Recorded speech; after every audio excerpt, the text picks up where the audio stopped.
Okey, sebelum kita memulakan pembentangan, okey, kita lihat semula apakah uh, tajuk 3 ini kehendaki, ya.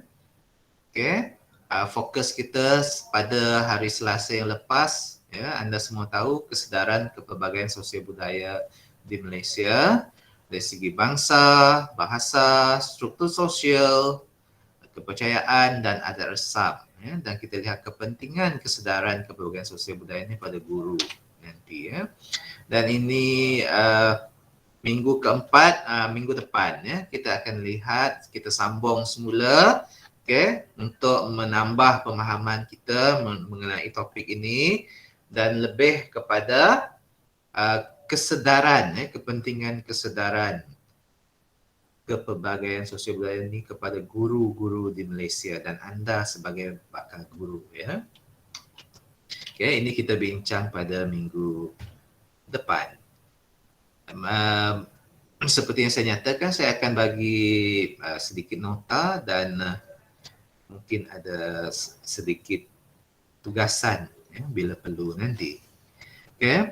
Dan sekarang kita akan mulakan dengan sesi pembentangan, ya, tugasan tutorial yang lepas, iaitu membandingkan aspek-aspek bangsa, bahasa, struktur sosial, kepercayaan dan adat resam bagi dua etnik berbeza bagi setiap kumpulan, ya. Manakala ada dua kumpulan dapat yang sama hari itu, Iban dan Bidayuh, ya. Tapi tak mengapa, pasti ada perbezaan dari segi kandungan pembentangan. Okey. Untuk ini kita mulakan dengan kumpulan satu dulu, iaitu Iban versus Bidayuh. Apa bezanya? Bila sebut tentang beza, persamaan pun kita boleh nyatakan juga. Ya, persamaan, perbezaan, ya. Okey. So kita mulakan dengan kumpulan satu. Okey, so saya tamatkan persembahan saya, ya.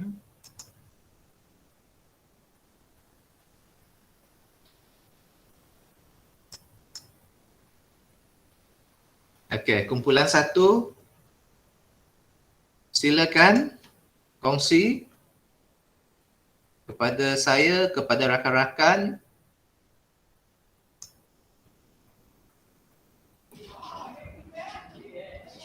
Dah nampak ke doktor? Nampak ke doktor? Nampak. Okey. Boleh besarkan lagi ke? Ni. Tak boleh lah doktor.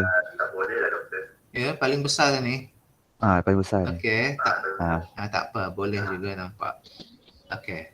Teruskan, ya. Okey.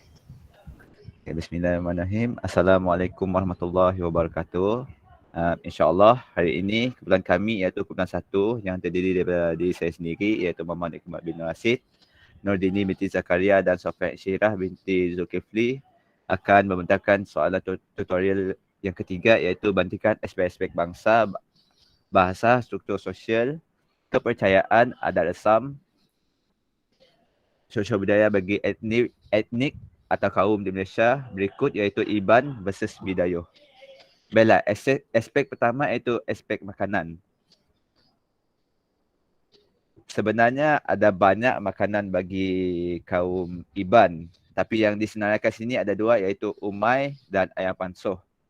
Selain daripada kedua tersebut adalah kemiding iaitu ataupun sayur midin. Seterusnya perkasam ensabi, kasam ikan, kuih cakar ayam, kuih penganan dan yang terakhir air tuak. Seterusnya makanan bagi kaum Bidayuh pula adalah isam dan asam siok. Selain daripada dua itu adalah kersem, sambal belacan, kasam ikan, tepung goreng dan tepui. Baiklah, kita berpindah pada aspek seterusnya iaitu aspek agama dan kepercayaan. Bagi masyarakat Iban,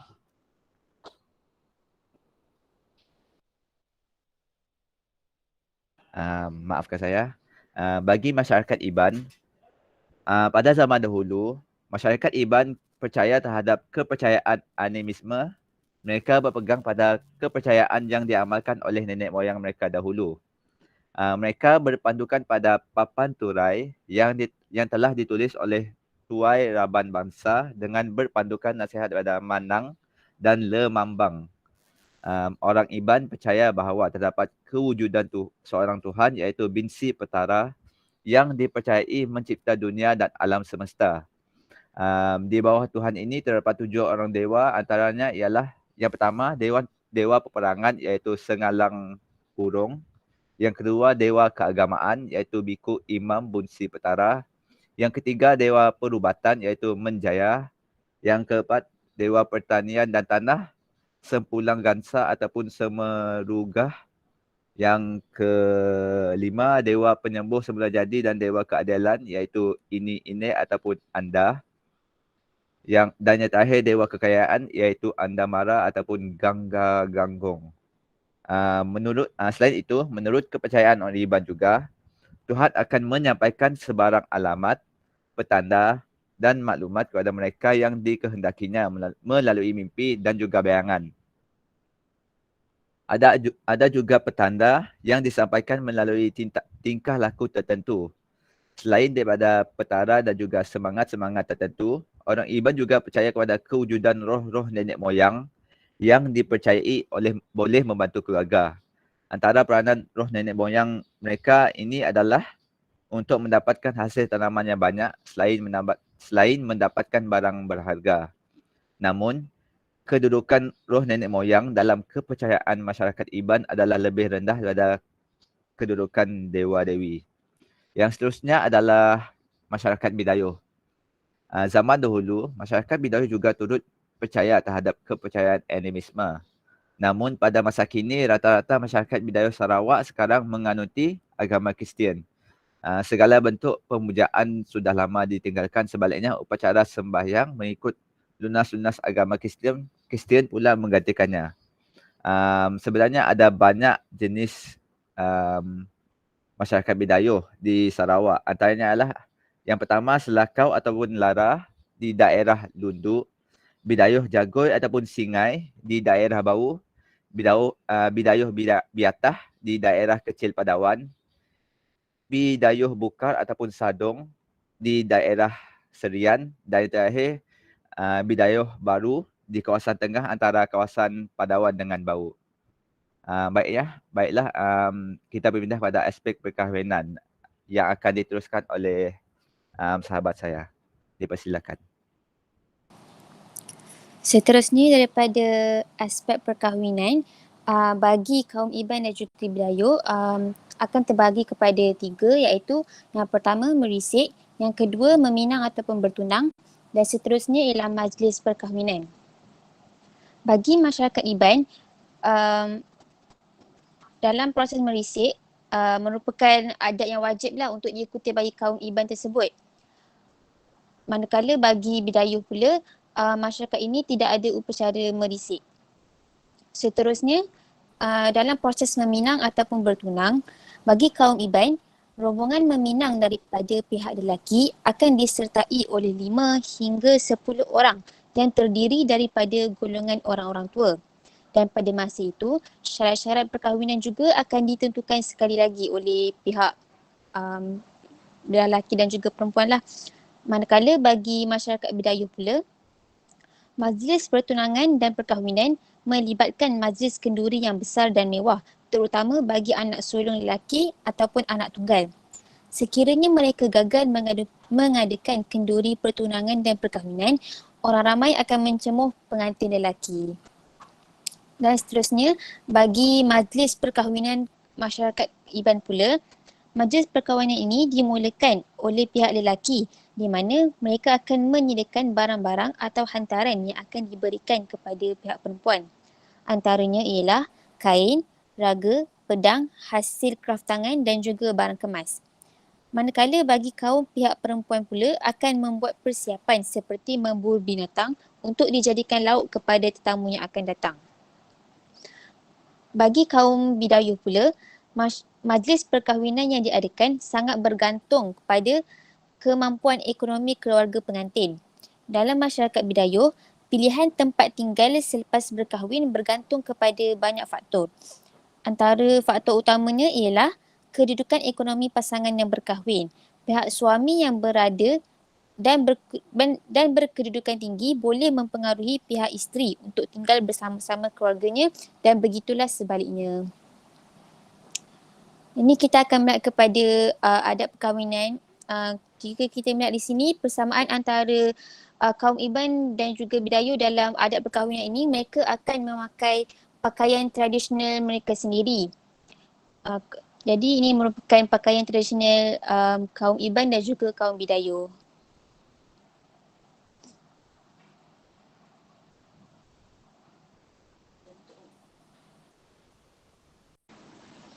Baiklah, seterusnya kita akan beralih kepada adat kematian kaum Iban dan juga Bidayuh.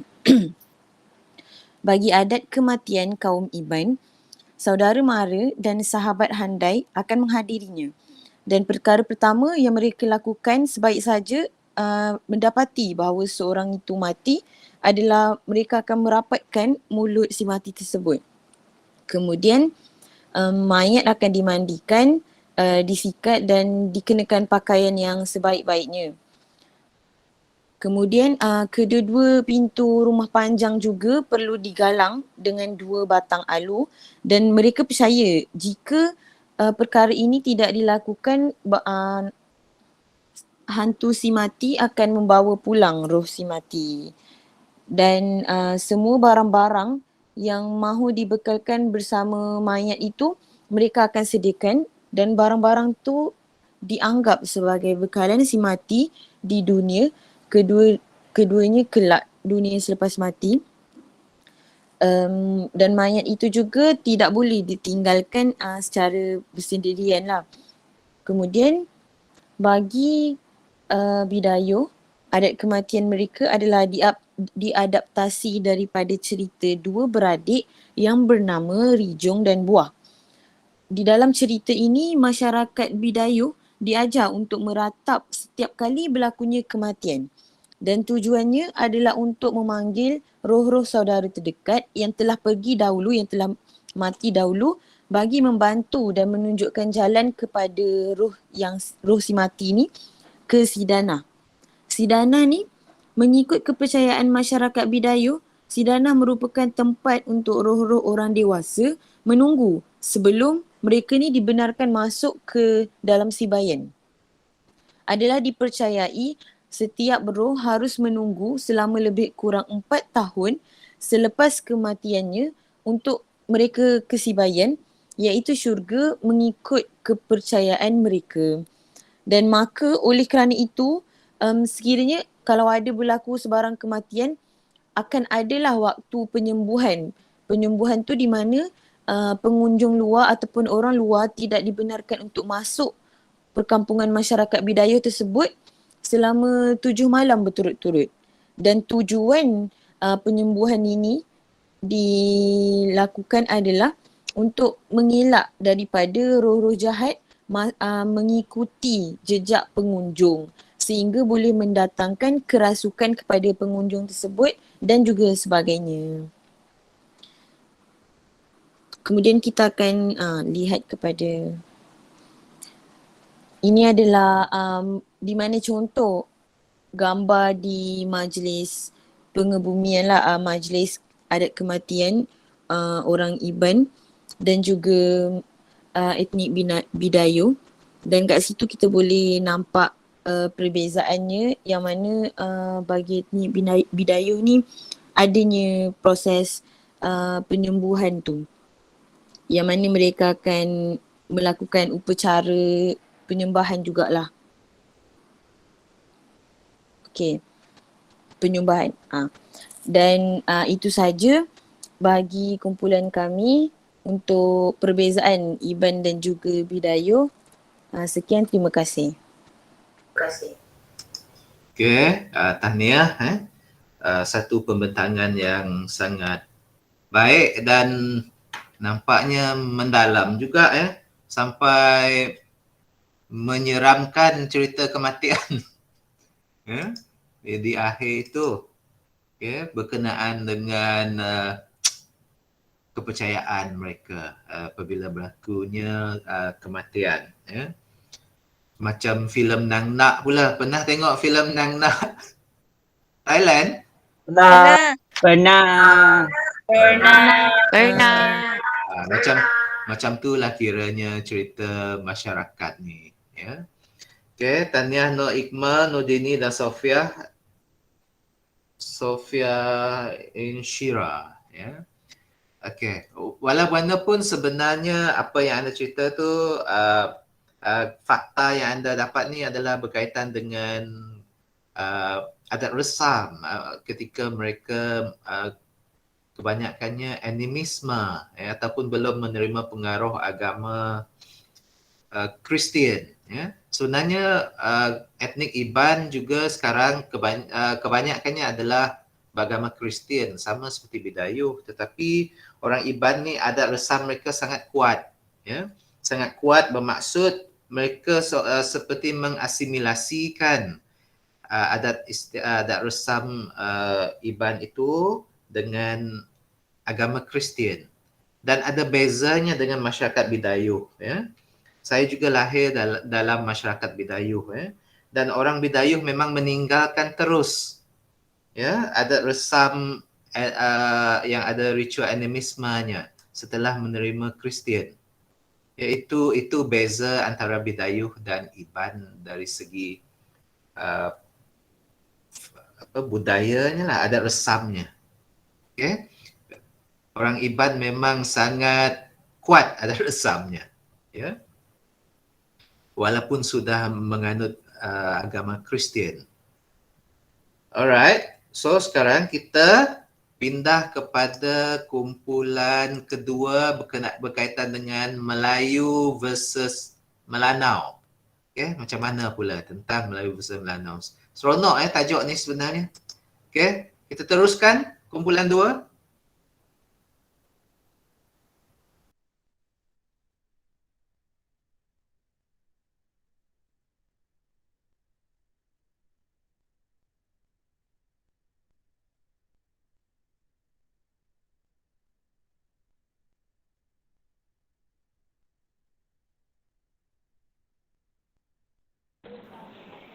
Assalamualaikum warahmatullahi wabarakatuh. Pada hari ini, kumpulan kami akan membentangkan tentang perbezaan sosio-budaya Melayu dan Melanau. Okay. Yang pertama ialah dari sudut bangsa. Melayu, asal-usul Melayu ada 3 kumpulan, iaitu orang Negrito, Melayu Proto dan Melayu Deutero. Manakala terdapat 2 teori, iaitu bangsa Melayu berasal daripada Yunan iaitu teori Yunan, dan bangsa Melayu berasal daripada Nusantara, teori Nusantara, di mana penyebaran bangsa Melayu dari berbagai kumpulan itu berbeza-beza. Manakala bangsa Melanau ialah salah satu kaum utama di Sarawak yang dahulunya seperti kaum Iban. Kaum Melanau juga tinggal di dalam rumah panjang yang dibina dengan tinggi. Namun, masyarakat Melanau pada masa kini telah mengubah cara kehidupan mereka dengan tinggal di dalam rumah kampung yang mengikut corak orang Melayu. Kebanyakannya dibina di tepi sungai dan berdekatan dengan pantai. Masyarakat Melanau merupakan suku yang beragama Islam dan Kristian. Namun, terdapat juga yang mempercayai makhluk gaib yang dipanggil Ipok. Suku etnik Melanau berkumpul di persisiran pantai seperti kawasan lembah utara Sungai Rajang, Igan, Mukah, Dalat, Oyau dan Bintulu. Seterusnya dari sudut bahasa, bahasa Melayu mempunyai banyak dialek dan setiap dialek mempunyai perbezaan ketara dari segi sebutan dan kosakata. Misalnya bahasa Melayu Riau berbeza dialek dengan bahasa Melayu Palembang, Jambi dan Bengkulu. Melayu Riau menggunakan dialek I, sedangkan bahasa Melayu Palembang, Jambi dan Bengkulu menggunakan dialek O. Selain itu, bahasa yang digunakan oleh masyarakat peranakan atau Cina Selat campuran pendatang Cina dan penduduk asal, merupakan campuran antara bahasa Melayu dan dialek Hokkien. Bahasa ini dahulunya banyak digunakan di negeri-negeri selat seperti Sumatera Utara, terutamanya di Medan, Riau, Pulau Pinang dan Melaka. Manakala bahasa Melanau, bahasa Melanau merupakan cabang daripada keluarga bahasa Austronesia. Bahasa Melanau mempunyai tata bahasanya yang tersendiri dan tidak begitu sukar untuk dipelajari. Sebagai satu bahasa yang mempunyai banyak dialek, bahasa Melanau berkongsi tata bahasa dengan serupa. Oleh itu, apa yang perlu ditumpukan ialah kosakata yang unik untuk dialek itu sahaja. Contoh perkataan Melanau ialah pagi iaitu song atau swap, kalau makan keman, minum tuteng.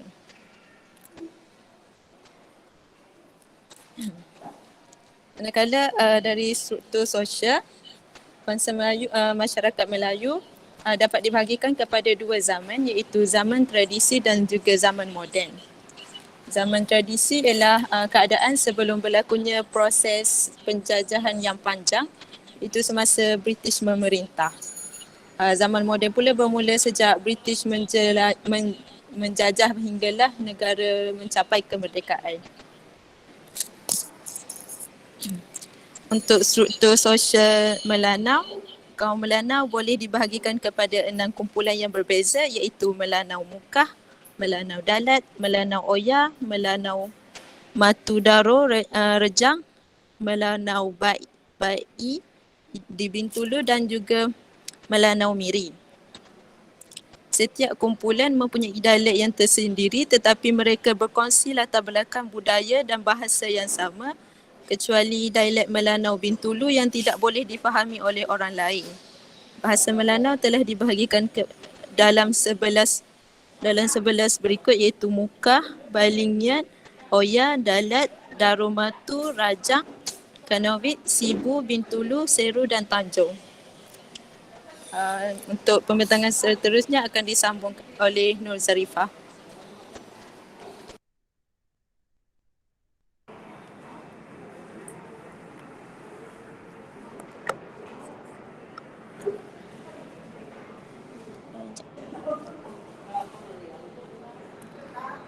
Baiklah, saya akan meneruskan pembentangan, iaitu masuk kepada adat rasam Melayu dan Melanau. Iaitu dari segi kelahiran dan kematian.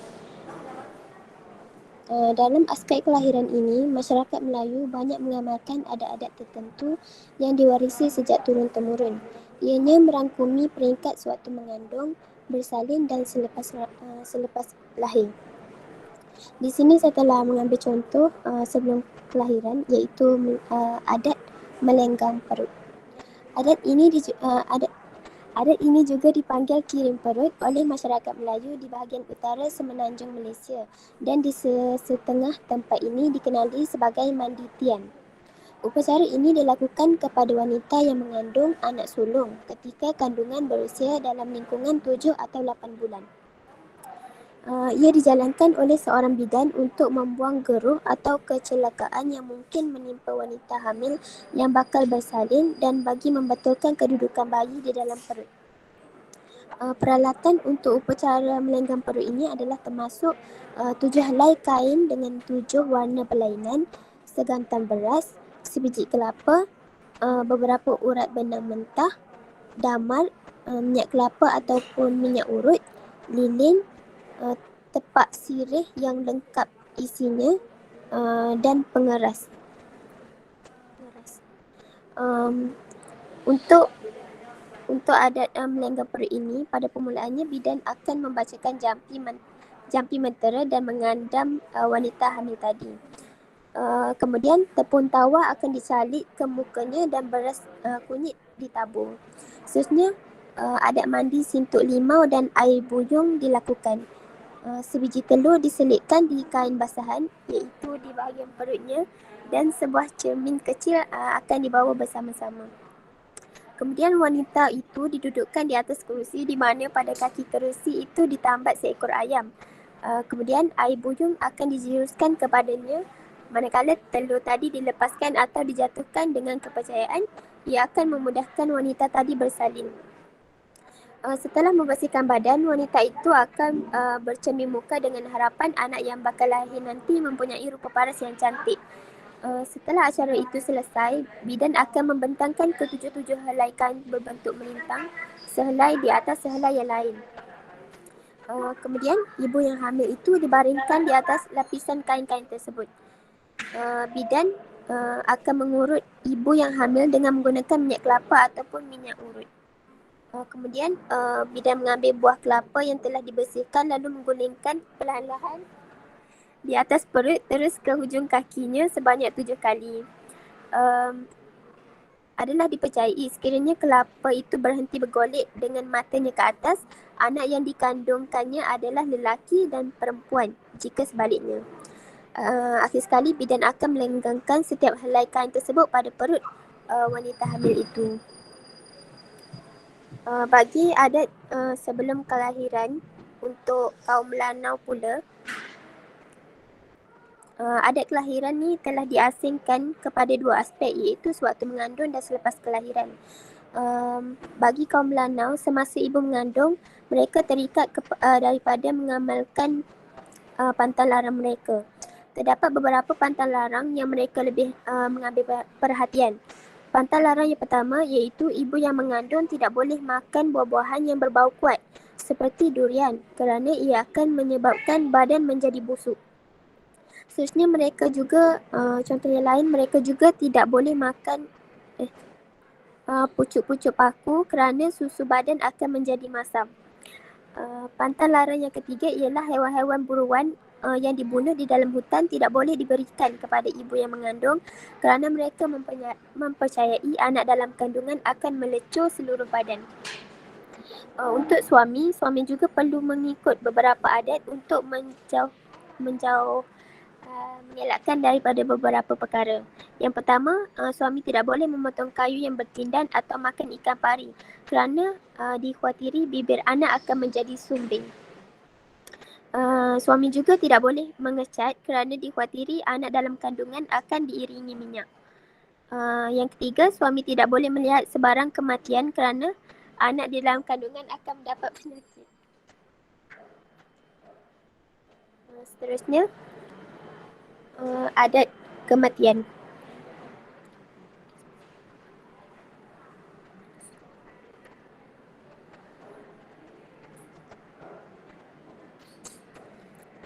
Untuk adat kematian, bagi masyarakat Melayu, kenduri arwah dan doa selamat akan diadakan oleh keluarga si mati selepas jenazah selamat dikebumikan. Ianya diadakan pada hari pertama, ketiga, ke-7, ke-44 atau ke-100 hari.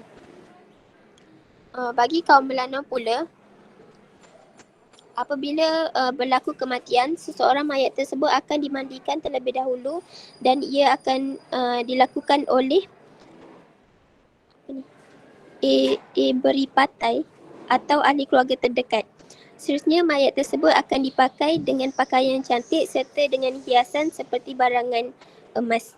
Bagi mayat wanita, kain yang diterima semasa perkahwinan iaitu kain sebunung akan diletakkan bersama-sama dengan mayat tersebut. Jari mayat akan diikat kepada badan dengan kain manakala kepalanya ditudung dengan kain yang diikat di bawah dagu. Mayat akan diletakkan di atas pakat yang diperbuat daripada papan dan dahan rumbia. Tempat ini pula akan dilapis dengan tikar bemban dan dilapis bahagian atas dengan kain selimut. Mayat juga akan dialas dengan beberapa helai sarung dan baju kepunyaannya. Seterusnya, kain lugi akan diletakkan di atas mayat tersebut. Sehelai kelambu akan dipasang sebagai melindungi mayat. Mereka juga akan mengikut beberapa pantang larang selepas ahli keluarga mereka meninggal dunia. Pertama ialah selama 7 hari, mereka dilarang keluar rumah dan melawat orang lain. Peligin adalah saudara mara yang datang menziarahi. Mereka juga perlu tidur di rumah tersebut selama 3 hari berturut-turut. Peligin akan berjaga sehingga pagi sambil berbual-bual dan bermain tatau atau teka-teki di rumah tersebut. Mengikut kepercayaan masyarakat Melanau, Melanau dahulu kala, mereka akan mengadakan upacara pesto. iaitu nyanyian yang berkaitan jantina si mati. Upacara tersebut adalah untuk memberi hantaran kepada roh si mati. Rombongan akan menuju ke kubur dengan membawa kuih-muih untuk diberi kepada si mati. Dan setiap ahli rombongan perlu mandi dan jamuan makan akan diadakan.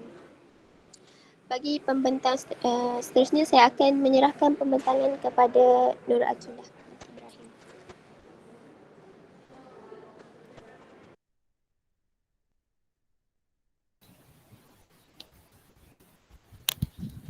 Baiklah, seterusnya kita akan masuk kepada aspek perkahwinan.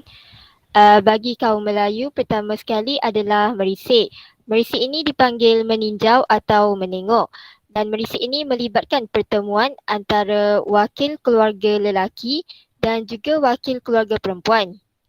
Acara merisik ini adalah memastikan bahawa gadis yang dihajati oleh seseorang lelaki itu masih belum berpunya. Dan pihak lelaki akan memberikan untuk cincinnya iaitu berupa cincin belah rotan.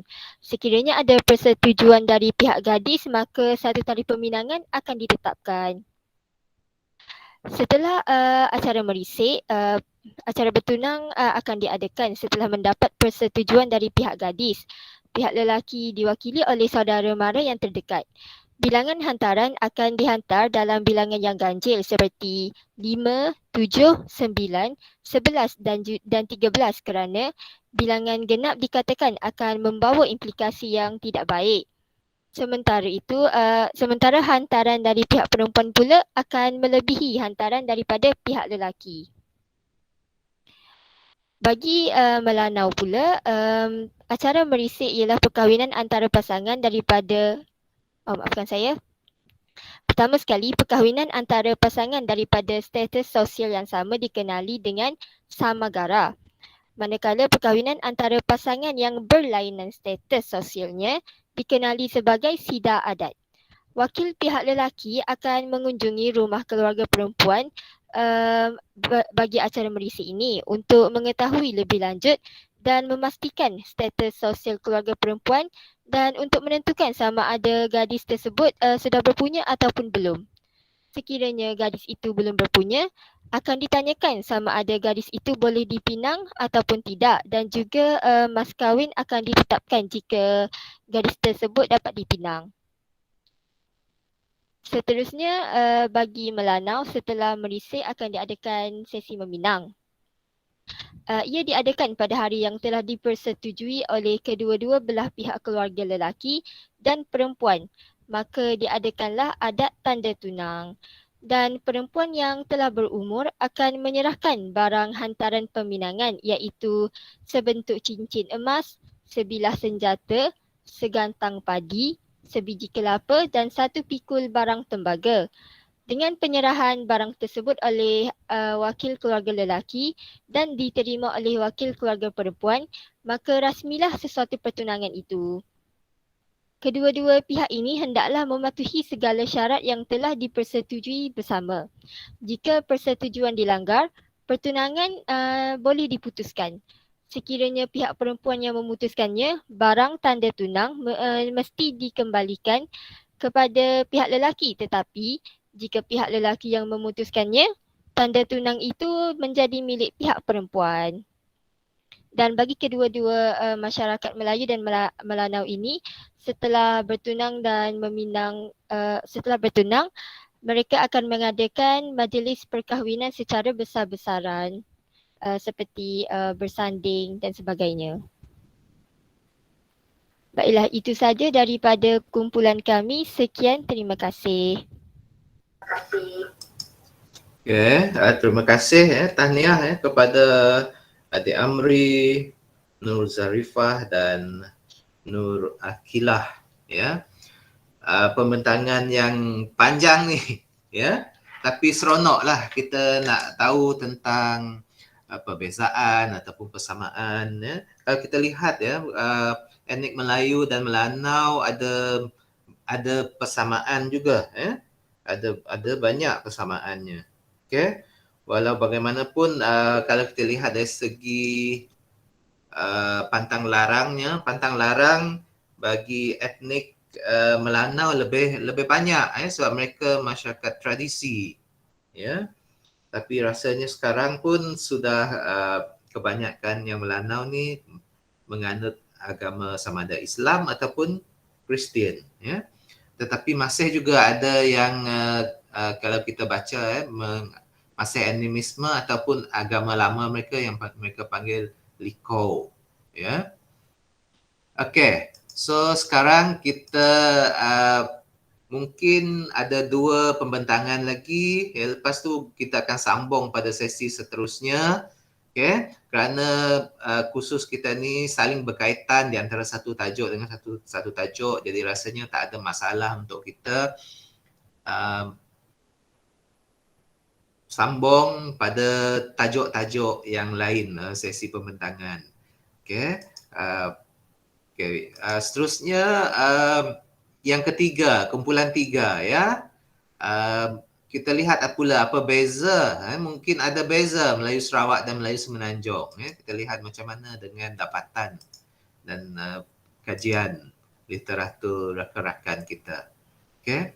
So silakan kumpulan seterusnya, kumpulan 3.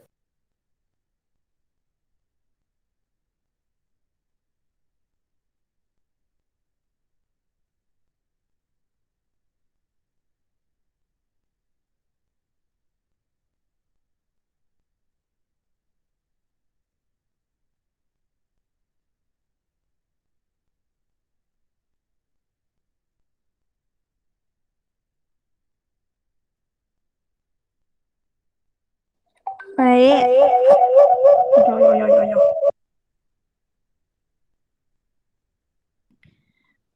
Baik. Assalamualaikum warahmatullahi wabarakatuh. Bagi kumpulan kami iaitu terdiri pada 3 orang iaitu saya Auni Afika binti Safar, Nurin Kamalia binti Muhammad Rizal dan Siti Mariah binti Azizan. Baiklah, pembentangan kami adalah perbezaan adat antara kaum Melayu Sarawak vs antara kaum Melayu Sarawak vs kaum Melayu Semenanjung. Di sini kami letak 1, 2, 3, ada 6 aspek yang kami bentangkan ataupun contoh secara langsung. Yang pertama, bagi Sarawak, ini adalah contoh bahasa yang digunakan oleh Sarawak yang lain daripada bahasa Melayu ataupun yang dia punya perkataan lain daripada Melayu dekat Semenanjung. Saya ambil contoh bagi Semenanjung iaitu Negeri Kedah. Baik, bagi contoh bahasa, saya guna perkataan kita diam sini. Maksud dia adalah awak tinggal di mana. Bagi Negeri Kedah, Maria. Bagi negeri Kedah pula, kalau orang Kedah cakap hang duk mana, itu adalah salah satu contoh orang Kedah kalau nak bertanya awak tinggal di mana. Seterusnya adalah dari struktur sosial. Apa yang saya dapat adalah bagi struktur sosial, Sarawak ada satu aplikasi iaitu Sarawak Pay. Apa tujuan Sarawak Pay? Sarawak Pay tujuan adalah untuk salah satu cara rakyat Sarawak untuk mengubah cara sosial, di mana Sarawak Pay adalah salah satu bentuk e-wallet untuk memudahkan pembayaran dan pemindahan wang secara digital, secara alam maya tanpa menggunakan wang secara terus. Untuk tujuannya adalah pelbagai tujuan seperti bayar bil dan utiliti di negeri Sarawak. Jadi dengan adanya Sarawak Pay, ia telah merubah sistem ataupun merubahkan perubahan sosial di Sarawak. Manakala di Kedah, contohnya pengantarabangsa produk dan perkhidmatan pelancongan negeri Kedah. Okey, saya bagi contoh. Okey, contohnya menjadikan Gunung Jerai Kalau siapa yang pernah datang Kedah dah tahu ada Gunung Jerai, lepas tu akan ada muzium dan tapak arkeologi Lembah Bujang. Selain itu, tapak arkeologi Sungai Batu, Sungai Mabuk, Jerai Geopark sebagai taman geonegeri. Selain itu, Kedah juga membangunkan premium outlet di Bandar Bebas Cukai Bukit Kayu Hitam sebagai destinasi pelancongan membeli belah antarabangsa. Seterusnya, penginterasian aktiviti eko, pelancongan dengan gastronomik, turism dan pelancongan agro. Seterusnya, membangunkan Taman Bunga Diraja di Bandaraya Alor. Dan akhir sekali, meningkatkan promosi produk, aktiviti dan program pelancongan melalui penyediaan laman sensawang rasmi pelancongan di Kedah yang lebih berinformasi dan efektif. Okey, seterusnya. Okey, seterusnya adalah dari segi aspek muzik di mana rakyat Sarawak mempunyai muzik yang unik iaitu bermukun. Apa bermukun? Bermukun adalah salah satu jenis muzik yang menggunakan gendang Melayu Sarawak dan dibalaskan dan saling membalas pantun. Manakala bagi muzik ghazal, bagi muzik ghazal pula, iaitu sebuah persembahan yang menggabungkan muzik, lagu, lawak dan juga tarian yang terkenal di Utara Malaysia, terutamanya di Pulau Pinang sebenarnya, tapi ada yang mengatakan Kedah juga menggunakan muzik ghazal ini. Seterusnya. okey. Ini ada ada video yang menunjukkan cara perbezaan antara kaum Melayu Sarawak dan kaum Melayu di Sabah di Semenanjung iaitu Kedah. Baik.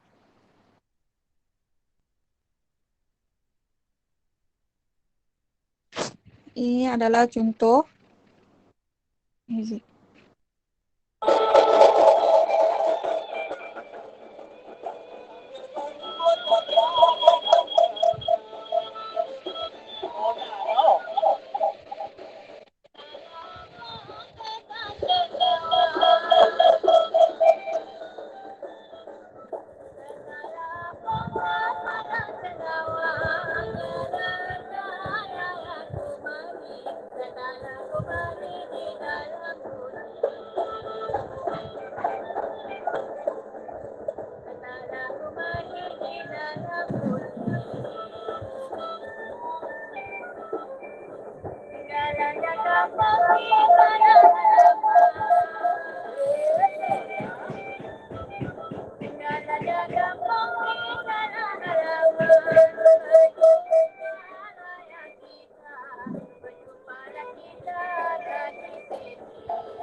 Okey.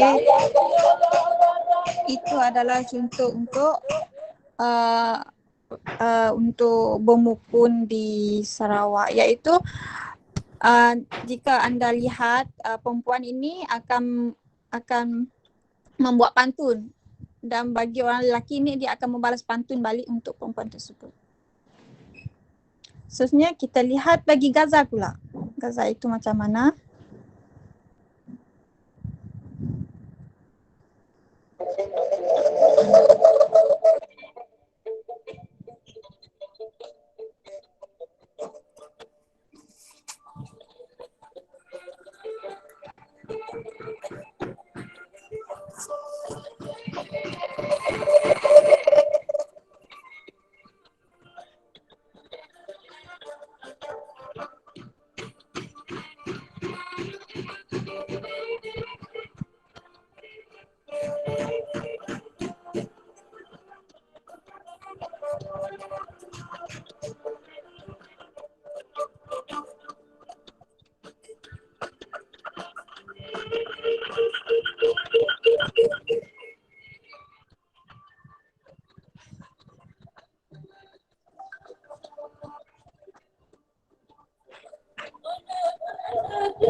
Okey, itu adalah contoh bagi muzik ghazal.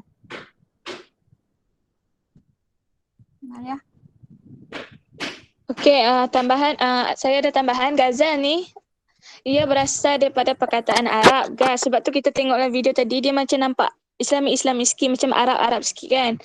Yang bermaksud, ghazal tu bermaksud nyanyian yang ditujukan kepada wanita. Ghazal daripada segi bahasa pula dia bermaksud mainan cinta, ungkapan cinta atau ucapan-ucapan yang diluahkan kepada wanita atau berkata-kata dengan wanita. Dan ia juga dikenali sebagai suatu bentuk puisi nasyid, iaitu puisi-puisi yang memaparkan kisah percintaan penyair dengan kekasihnya. Itulah ghazal. Okey, seterusnya.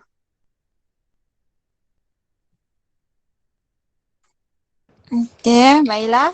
Seterusnya adalah dari segi aspek kepercayaan. Iaitu salah satunya adalah pantang larang. Di mana Sarawak mempunyai salah satu pantang larang iaitu kempunan. Kempunan ini macam mana? Contohnya saya nak pergi tengok kat dapur ada satu makanan. Saya nak makan sup kambing. Lepas tu saya pergi keluar nak sidai baju. Lepas tu tiba-tiba pergi dapur, tiba-tiba tak ada, dah habis. Kempunan aku. Jadi masuk kempunan ni, so siapa yang jadi kempunan bagi Sarawak, selepas dia macam tak dapat makanan yang dia tak dapat, dia akan mengalami kecelakaan. Seperti macam kecacatan, luka, aksiden ataupun mati lah yang membawa tidak elok kepada diri, iaitu keselamatan diri tersebut. Macam itu. Bagi Sarawak, bagi seorang ibu lah, biasanya seorang ibu dia tak akan suruh anak dia pergi tanpa makan yang mak dia hidang. Sebab takut terjadi apa-apa, takut menjadi kempunan. Nanti mak dia sedih sebab anak dia tak dapat makan benda yang dia tak dapat makan. Macam tu lah. Bagi Kedah. Okay, Kedah, saya tak jumpa yang spesifik tapi saya ambil yang umum je untuk satu semenanjung. Saya rasa pantang larang ni semua mak ayah orang dulu-dulu guna, iaitu jangan memukul, mendera atau mencederakan binatang, dikhawatiri anak yang bakal lahir mengalami kecacatan. Iaitu kenapa pantang larang ni wujud, sebab dia mengelakkan penganiayaan kepada haiwan. Orang tua dulu takut kita buat penganiayaan kepada haiwan, so muncullah pantang larang ni. Kalau cederakan haiwan, dikhawatiri anak yang bakal lahir akan mengalami kecacatan. Okey, seterusnya. Okey, baik. Seterusnya adalah bagi aspek legenda.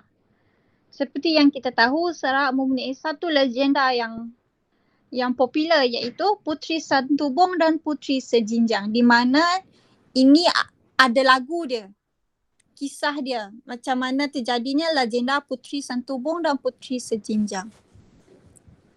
Puteri Santubong, Puteri Sejinjang, macam itulah. Penjaga gunung negeri Sarawak, manis si ada dapat dilawan, anak dak dewa turun kayangan. Jadi Puteri Santubong dan Puteri Sejinjang ni adalah dari kayangan. Jadi dia punya macam satu penjaga gunung lah negeri Sarawak. Jadi dia turun dari kayangan. Puteri Santubong menenun kain, kerja dia dekat bumi. Manakala Puteri Sejinjang menumbuk padi. Jadi jika mereka berdua ni berkelahi ataupun bergaduh semasa di bumi, mereka akan disumpah menjadi gunung negeri Sarawak, iaitu terjadinya Gunung Santubong dan terjadinya Gunung Sejinjang. Mereka kelahi disebabkan apa? Disebabkan seorang dewa. Lalu mereka kelahi disebabkan seorang lelaki yang turun dari kayangan. Itu adalah salah satu legenda yang legend ataupun yang popular di Sarawak. Manakala di Kedah? Okey, Kedah pula kan ada cerita mengenai Mahsuri dan juga Raja Bersiung. Okey, saya akan ceritakan mengenai Mahsuri dulu. Okey, Mahsuri ini kita cerita Mahsuri ni okey, daripada cerita daripada mak ayah dia. Mak ayah dia iaitu Pak Ndak Mayah dan Cik Alang. Mereka ni daripada Phuket, Thailand berpindah ke Langkawi. Disebabkan pindah Langkawi tu untuk orang kata atau mengubah nasib hidup lah. Mengubah nasib hidup.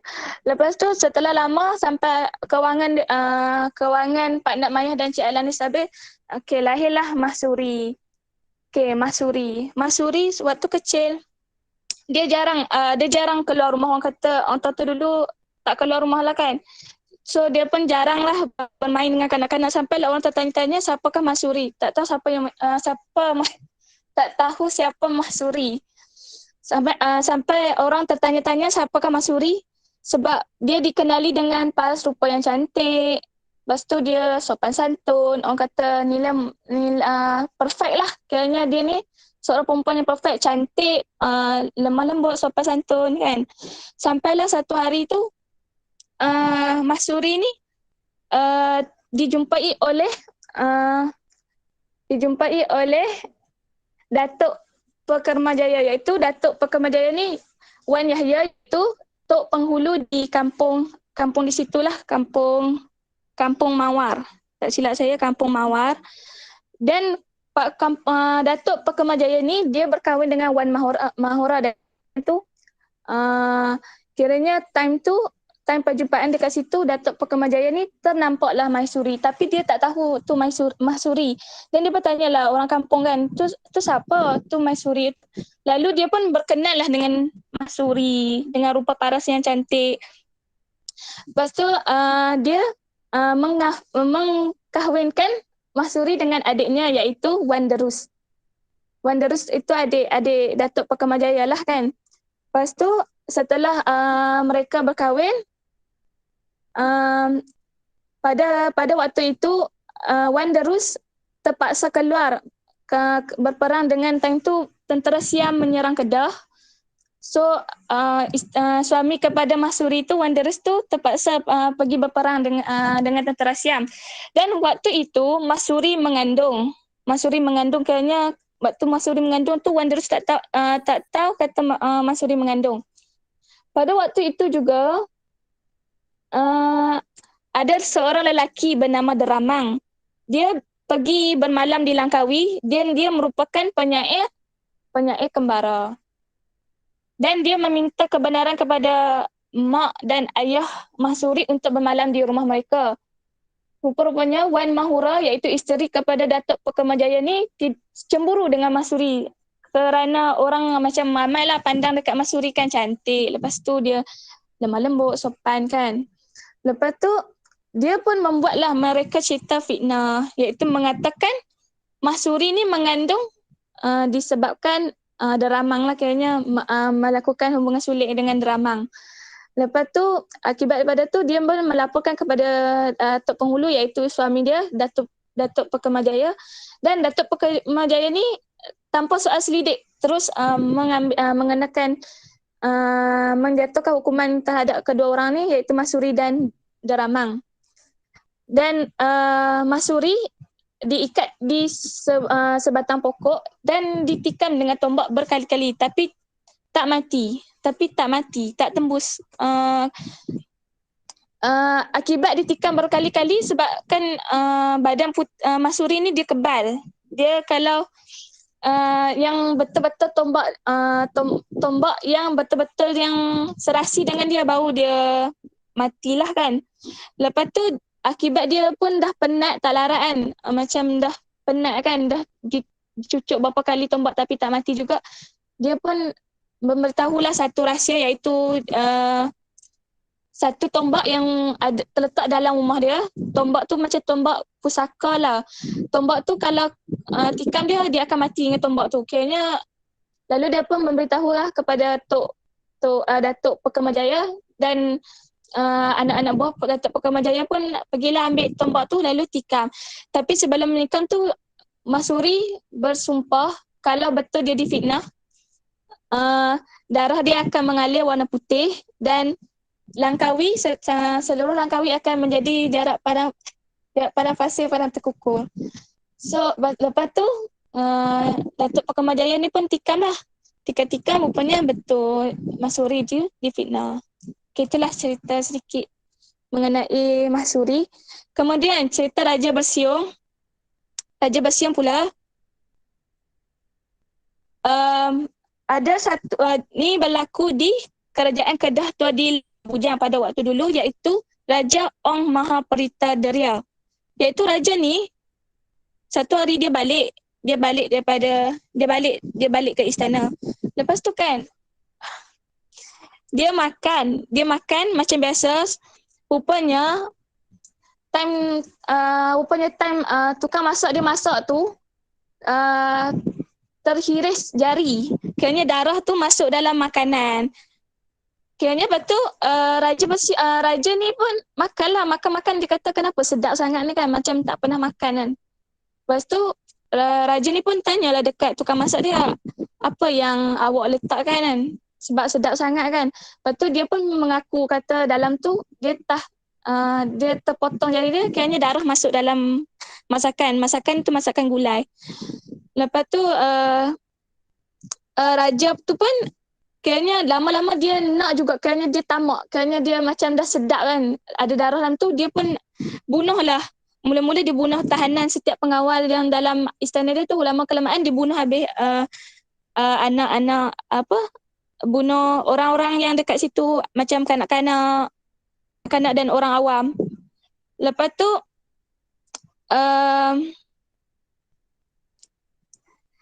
tu kezaliman raja ni, kiranya lepas dia makan banyak ni, dikatakan kiranya dia kan dah makan darah banyak kan, dikatakan dia gigi dia mula bersiung.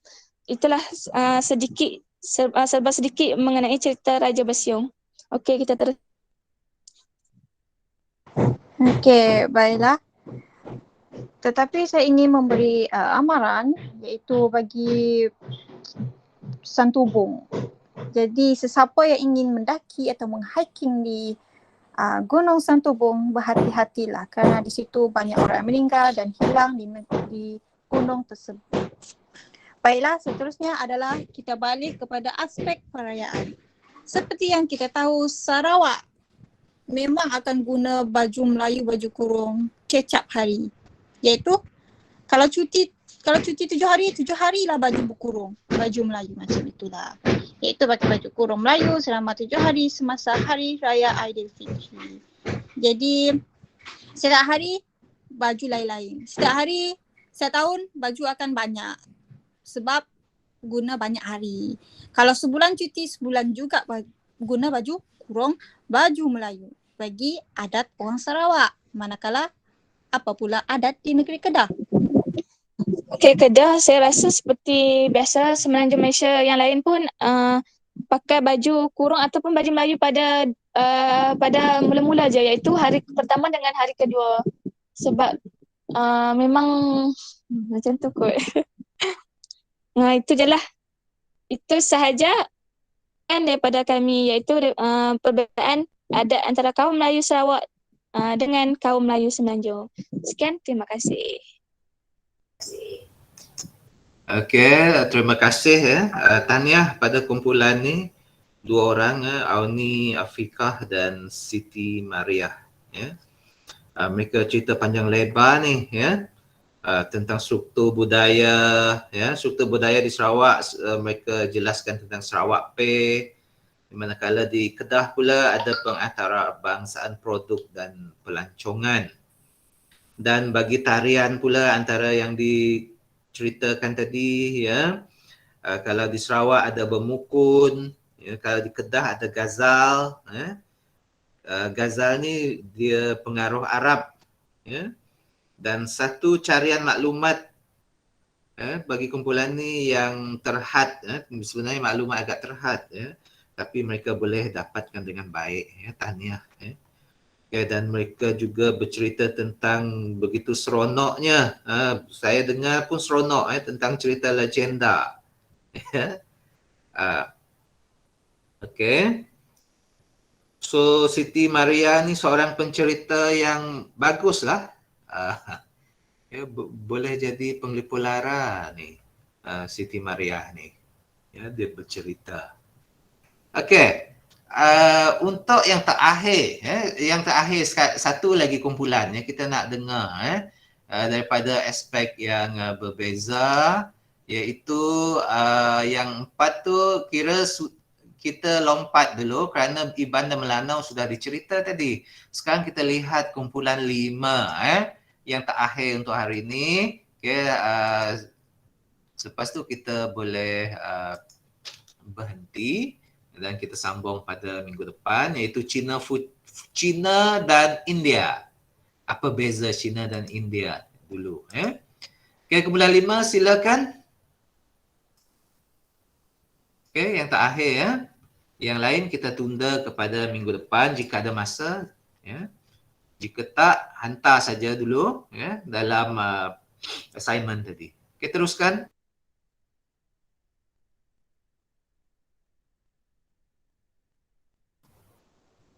Hello, kumpulan 5.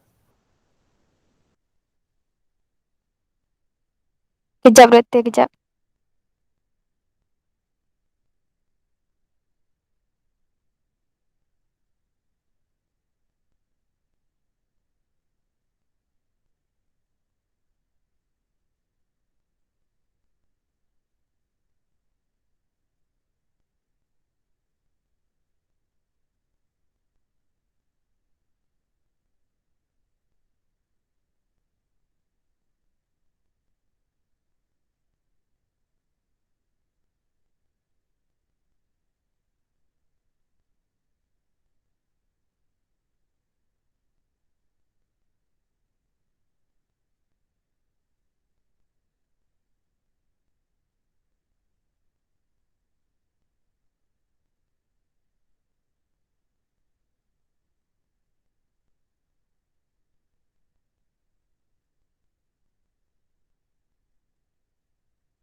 Baiklah, bismillahirrahmanirrahim. Assalamualaikum warahmatullahi wabarakatuh. Kami daripada Kumpulan 5 akan membentangkan tentang perbezaan sosial budaya di antara China dan India. Ahli kumpulan kami terdiri daripada saya sendiri, Master Aina binti Muhammad, dan Raja Nur Syamimi binti Raja Mansur, dan Siti Aisyah binti Muhammad Sayuti. Senarai kandungan adalah terdiri daripada bangsa, bahasa, struktur sosial, kepercayaan dan adat gersam.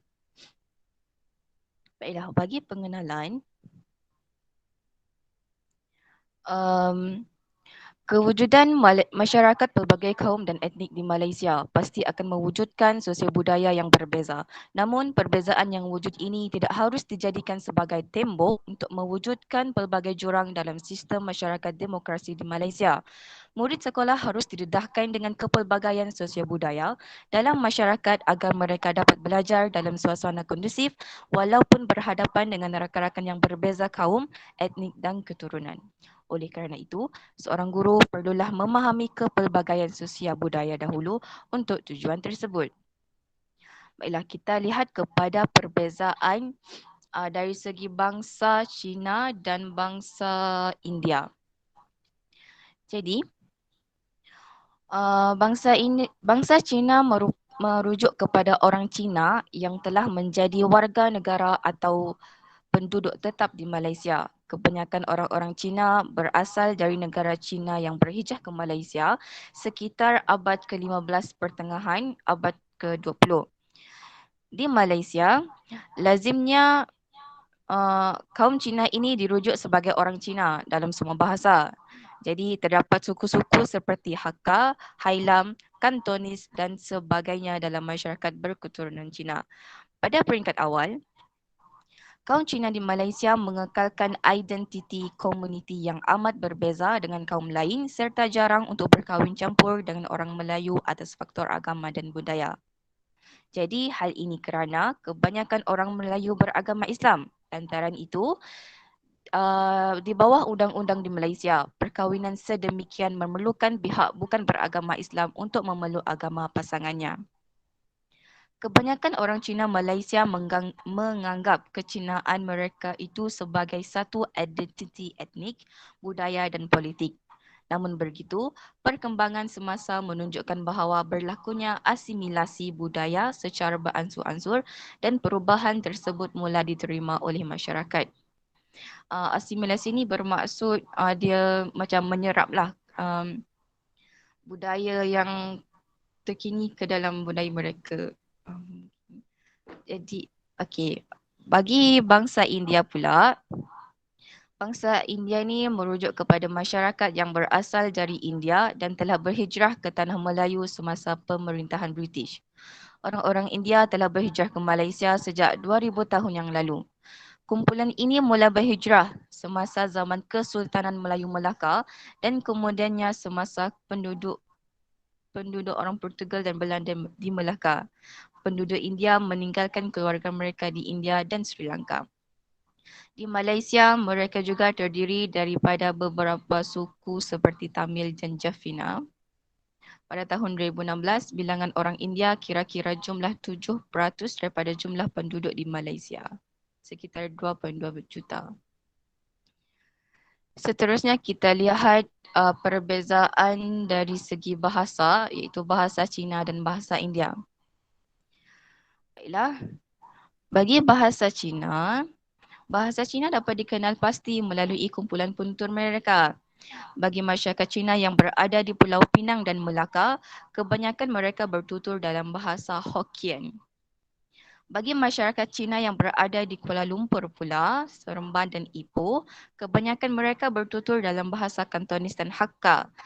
Di Malaysia Timur pula, kebanyakan orang Cina menggunakan bahasa Hakka dan Mandarin, kecuali Sibu yang cenderung kepada bahasa Foucault serta sandakan dengan bahasanya iaitu bahasa Kantonis. Di selatan semenanjung Malaysia pula, terutamanya di Johor, bahasa Mandarin paling banyak dituturkan oleh masyarakat Cina.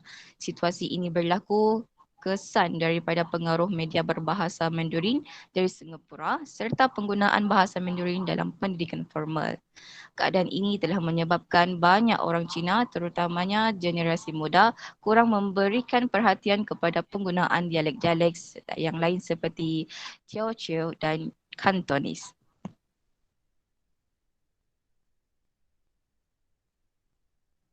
Okey, bahasa India pula mereka bertutur dalam bahasa Tamil yang diambil daripada negara Tamil Indo.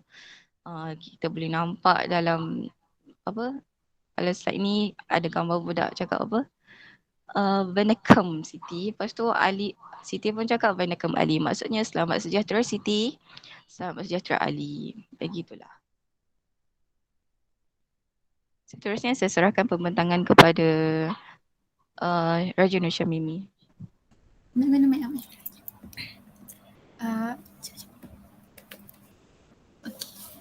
Okey. Ini. Okey, seterusnya kepercayaan. Yang pertama kepercayaan kaum Cina. Okay. Kaum Cina, masyarakat Cina pula percaya bahawa alam semesta dikuasai oleh semangat-semangat yang mempunyai kekuatan luar biasa. Beberapa semangat itu berada dan hidup di dalam fenomena-fenomena alam seperti langit, matahari, tanah, air, tumbuh-tumbuhan, gunung serta fenomena-fenomena alam yang lain. Fenomena-fenomena alam itu diklasifikasikan kepada Yang dan Yin, yang merupakan prinsip dasar untuk lelaki, matahari, arah selatan, panas, cahaya iaitu siang dan segala yang bersifat aktif. Ini pula ialah prinsip dasar untuk wanita, bulan, arah utara, dingin, gelap ataupun malam dan segala yang bersifat pasif. Masyarakat Cina juga percaya bahawa jet dapat memberikan kekayaan dan keharmonian. Feng Shui pula dikatakan dapat memberikan tuah dalam kehidupan. Okay, bagi kaum India pula, kepercayaan dalam masyarakat India dikaitkan dengan dewa, dewi, unsur alam, unsur jahat seperti hantu, roh dan penunggu serta kesan-kesan negatif. Sesiapa yang melanggar kepercayaan akan menerima nasib buruk. Contohnya, perbuatan bersiul pada waktu malam akan mengundang ular untuk masuk ke dalam rumah. Begitu juga dengan sekiranya seseorang individu makan nasi di tempat yang gelap, maka hantu, penunggu atau roh akan bersama-sama menjamah makanan itu. Dan yang terakhir, sekiranya pensel diasah pada kedua-dua belah, maka ibu dan bapa dalam keluarga berkenaan akan sentiasa bergaduh. Okey, seterusnya struktur sosial kaum Cina. Struktur sosial kaum Cina bergantung pada strata yang ditentukan oleh status ekonomi dan sosial seseorang individu.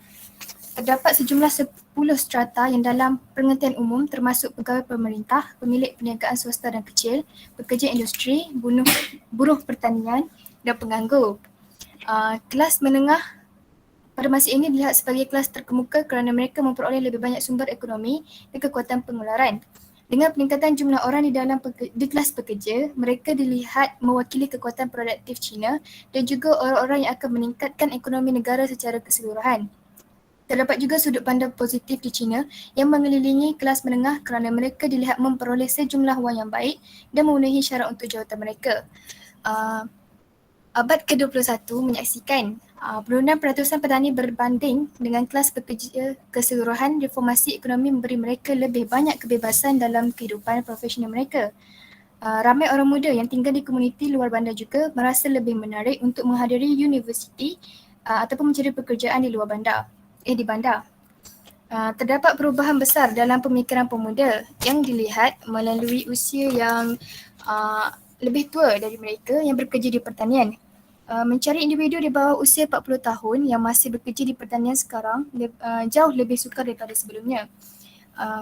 Yang terakhir, sebelum abad ke-21, kelas sosial terutama ditentukan oleh identiti dan bukannya pekerjaan dan pendidikan. Pembaruan ini memberi rakyat terutama pekerja luar bandar lebih banyak mobiliti dan pilihan sosial. Okey, seterusnya struktur sosial kaum India. Organisasi sosial masyarakat India terdiri dari dua golongan atasan iaitu ahli agama dan pedagang, dan golongan kedua ialah golongan bawahan, petani, buruh dan juga hamba. Pendeta berperanan mempunyai pengaruh yang besar dalam bidang keagamaan dan pentadbiran kerana disebabkan tidak adanya sistem pemerintahan beraja. Yang kedua, pedagang menjalankan perdagangan tanpa campur tangan daripada golongan pemerintah dan cukai yang dikenakan rendah menyebabkan mereka memperoleh keuntungan yang besar. Yang ketiga, petani menjalankan kerja-kerja pertanian dan akan diawasi oleh golongan pendeta. Yang keempat, buruh menjalankan tugas-tugas seperti menghantar bijirin, membina tombok dan menunung kain. Yang terakhir ialah hamba, mengumpul dan menyimpan bijirin yang dihasilkan oleh golongan petani. Sistem sosial masyarakat di sini kini dipengaruhi oleh sistem kasta yang mengklasifikasikan penduduk mengikut pekerjaan mereka. Golongan yang paling tinggi dalam dalam masyarakat dikenali sebagai Brahman yang berurusan dalam soal keagamaan serta spiritual dan mempunyai pengaruh yang besar dalam bidang politik dan pemerintahan. Golongan yang kedua pula Kshatriya yang bertanggungjawab menjalankan tugas-tugas ketenteraan seperti memberikan perlindungan kepada Brahman dan menghadapi musuh tak kala diancam. Yang seterusnya pula golongan Vaishya yang biasanya dirujuk kepada golongan yang mempunyai kekayaan, kelasnya golongan pedagang. Manakala kasta yang paling rendah di antara empat kelas ialah Sudra ataupun orang dasar, iaitu biasanya merujuk kepada golongan petani dan berkhidmat kepada ketiga golongan di atas. Sistem pembahagian masyarakat kepada empat bahagian ini dinamakan sistem warna. Berdasarkan sistem ini, lelaki hanya boleh berkahwin dengan wanita yang sama kasta dengannya dan tidak boleh berinteraksi dengan kasta yang lain. Kasta-kasta yang diamalkan di sini amat rigid menyebabkan pergaulan antara kelas atasan dan bawah adalah amat terbatas. Khususnya saya mempersilakan rakan saya iaitu Siti Aisyah untuk menyambung pepetangan ini. Baiklah, seterusnya kita tengok kepada adat Alsa. Yang mana kita dapat bahagikan kepada kelahiran anak, perkahwinan, kematian, adat makan dan juga pantang larang bagi budaya Cina dan juga India. Baiklah, dari segi kelahiran anak. Etnik Cina, untuk kelahiran, ibu mentua bertanggungjawab untuk menjaga menantunya yang mengandung. Masyarakat Cina juga mementingkan anak lelaki kerana anak lelaki dapat melanjutkan keturunan melalui pewarisan nama nenek moyang. Dalam aspek memberikan nama kepada bayi, nama orang Cina terdiri daripada 3 patah perkataan. Biasanya patah pertama untuk nenek moyang mereka, perkataan yang kedua untuk adik-beradik dan perkataan yang ketiga untuk gelaran kepada si bayi itu sendiri.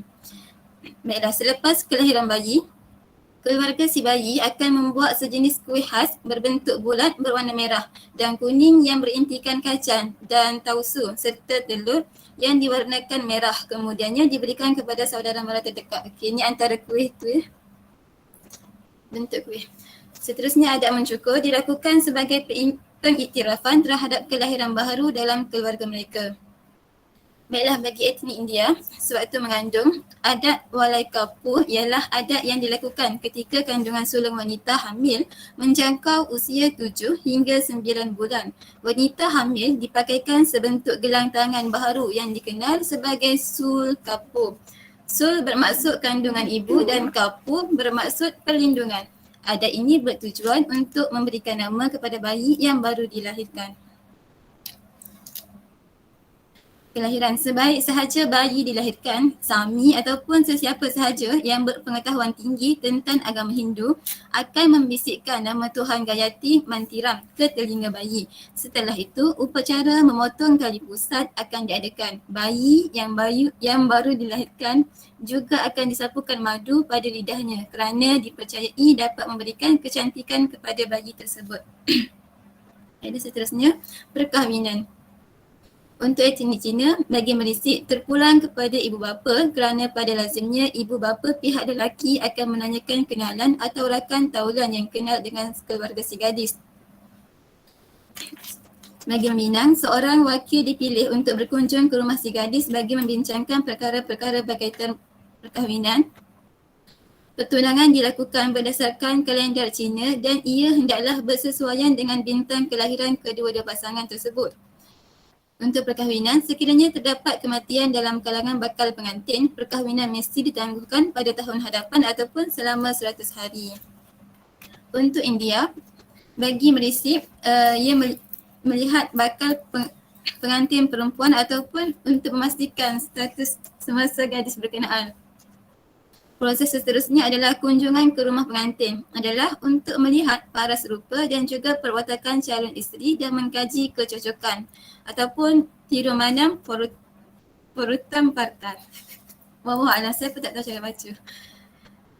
Seterusnya adalah prosedur ikat janji nicayam, iaitu menyatakan persetujuan untuk menghawini bakal pengantin perempuan. Seterusnya adalah adat parisam, iaitu umpama sebuah majlis pertunangan.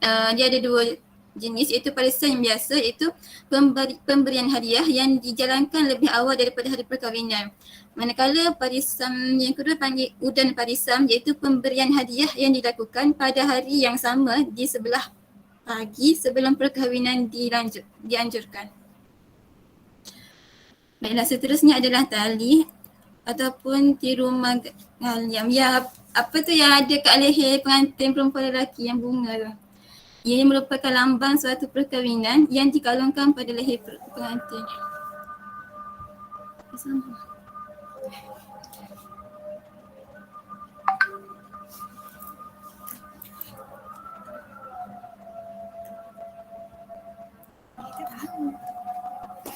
Boleh sambung ke?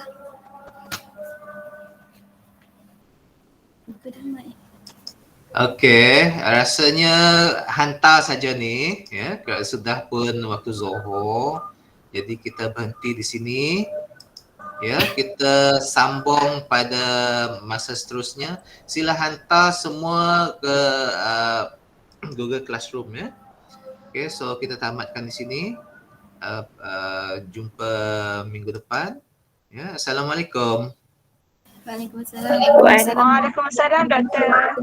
Waalaikumsalam. Ya, Ulani. Waalaikumsalam, Doktor.